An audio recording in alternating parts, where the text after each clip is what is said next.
Hello everyone and welcome to our YouTube channel One Two Step, where today I'm here with another new video to show you guys on how you can log in into your employee account on OneSource.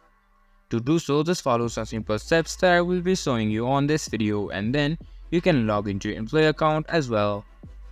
First of all, open up your Google browser and then go onto your search bar and just type for OneSource Employee Login and hit on enter.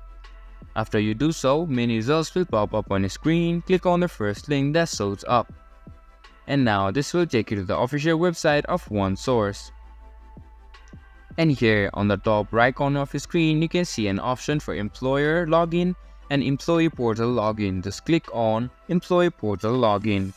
And then this site will load up on your screen, where now you need to input your username, your password to continue to your account. But in case you forgot your username or password, you can use this button down here, forgot username and forgot password, to help you reset and retrieve it. And if you are not already registered to OneSource, you can use this button, register, to help you set up an account on OneSource.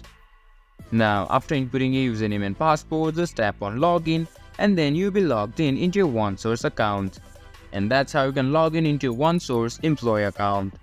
This was for this video, and I hope you guys find our video helpful. If you do, make sure to leave a like, subscribe to our YouTube channel and hit the bell notification. And don't forget to drop a comment for reviews and for more content like this. See you guys in our next video. Thank you for watching.